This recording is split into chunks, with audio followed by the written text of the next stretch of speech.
Hello students and welcome to week 4. As promised, I wanted to give you a recorded presentation on what is due. The course started out pretty clear and I think the explanation of things to do were pretty clear up front, but I wanted to make sure going forward, especially with the signature assignments that are due, that you have a really good understanding of what the expectations are. So let's get started. First of all, congratulations. You are in week 4. You're almost there. You're halfway there. Time flies when you're having fun, right? So week 4, as you know, you built on this through weeks 1, 2, and 3. And week 4 is just a continuation of the learning. You are going to have 4 learning objectives. The first is product and service strategies. You'll hear strategies used all the time in marketing. You're going to develop and manage your brand, and you're going to look at product categories. So you're going to know how to do this. Brand marketing is huge. You want to know how to develop your brand and what categories it should fit in. 3, you're going to look at marketing channels and supply chain management. And then number 4, you're going to look at retailers, wholesalers, and direct marketers. So how are you going to sell your product, and in what is it going to be a direct or indirect supply chain area? So that's pretty much what you're going to do for this week. And how are you going to prepare for that? You're going to prepare for that with the readings. You have 4 chapters to read, chapters 12, 13, 14, and 15. All of this will help you be able to do these learning objectives as well as be preparation for your graded work due this week. So with regards to graded work, you have a futures assignment. Part 1 of this is to build a future for your company and yourself. And there are about 5 prompts that go along with that. The first is looking at your company's product or service, or creating a new product if you're an entrepreneur out there. And you're going to look for opportunities by asking what it is that people won't do, can't do, or will pay for. You're going to describe the service or product that fits one or more of them, and this is where the opportunity is. Second, you're going to look and segment 3 targets that you will go after using 8 criteria for each. These criteria can be found in your text, and you're going to tell why you chose those targets.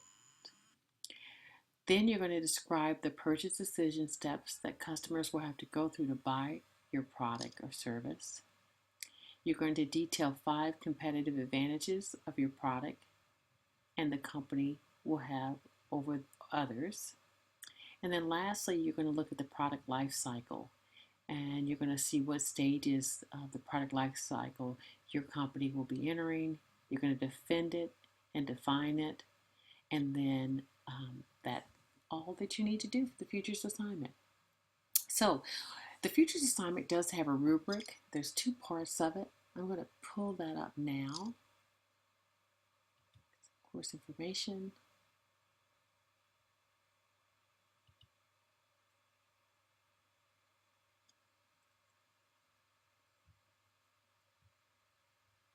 So as you can see, there's part 2 and part 1. You're going to go to part 1. We're going to pull all the way up. So when I'm grading, I grade to the rubric. As you can see, there are 4 levels. If you're level 4, you have knocked it out of the park. So, knocked the ball out of the park. You've done an exceptional job in just about every area. As you can see on the rubric, we look at how your references are, how your writing skills, how you just describe the product life cycle stages, goals, and attainment plans, how you talk about your competitors, and then how you just identify and describe your company and their life cycle issues and the problems and opportunities in your companies. So what I would suggest you do is to take this rubric and if you want an A, outline everything in here and write to this rubric. That was a little trick that no one really told me, but this is how you really make sure you just hit every point and you're on point with level 4. You can read level 3, great area, but of course if you shoot for A, you want to just make sure you're level 4, and then just read through that and you'll see the differences in how the grading is. So I grade to the rubric. I also format, we have academic writing in this course, and we want to make sure you write in APA style. APA style is very important.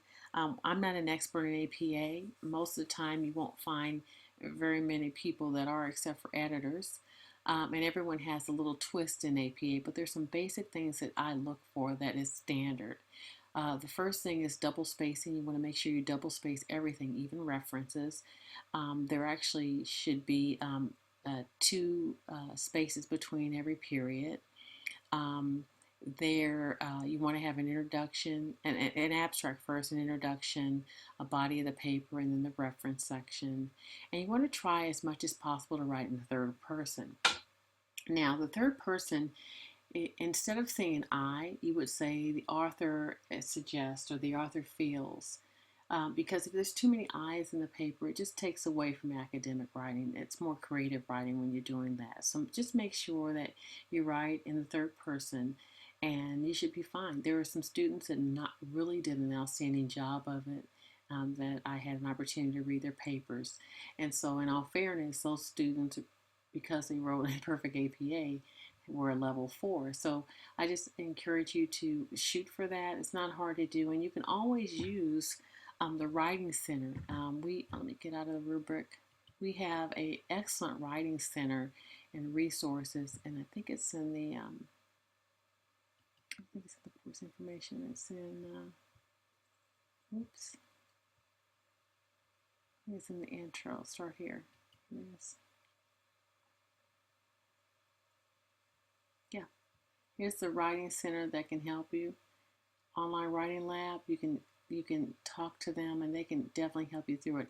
I actually have 90% of my papers read in over because I want to make sure that you're going to miss things if you don't, if you look at it too much, and you want to just make sure someone can read it over for you, so it's done properly. So that's a little bit about the graded work for the assignment portion. You're also going to have, as usual, a discussion board. And the discussion board, the first one is due Wednesday. And what you're going to be talking about is product decisions. You're going to consider 3 major categories of new products. And those are the classical innovative products, the new category entries, and line extensions. And you're going to talk about how do you believe the job of a marketing manager differs from those kinds of new products. In discussion boards, I don't care if it's not APA, so you can say I all you want, but you really want to talk about, product decisions and talk about how how they differ. By Sunday, you're going to compare and contrast 2 or more of your classmates' responses for product decisions, and you're going to use those examples that were in their discussion and tell what would you as a marketing manager recommend for each product category. So that's your discussion board. In the document and resource section, there are some key areas that you want to read through too. Product branding and strategy, really good. And then also the new product development and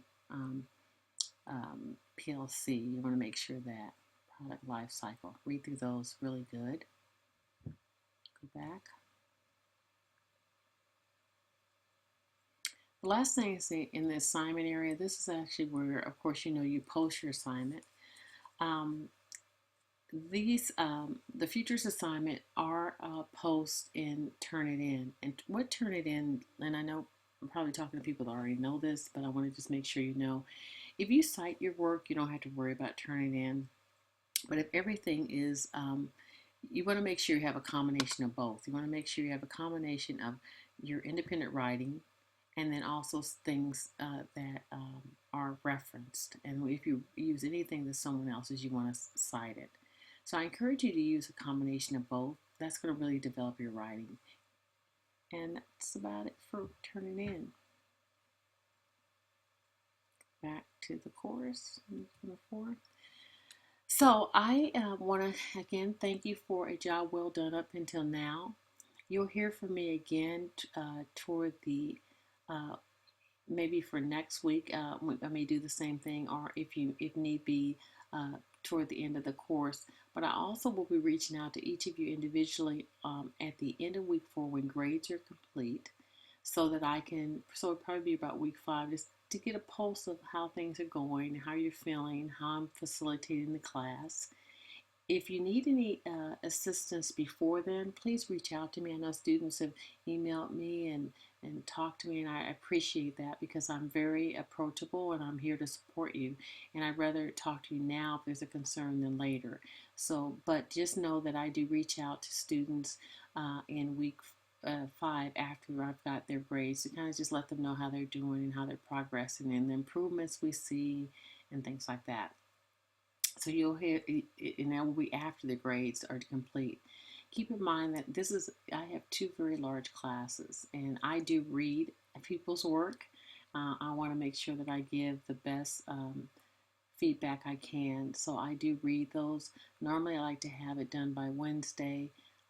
This week it was a little bit longer because it was a little bit. I wanted to really read some of the assignments, but usually, by that Friday or that Wednesday, I'll have them done.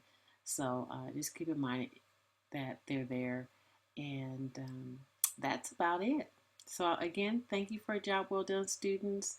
Look forward to continually helping you through the learning process. If you need me, you have my phone number. You're welcome to call me or hit me on email.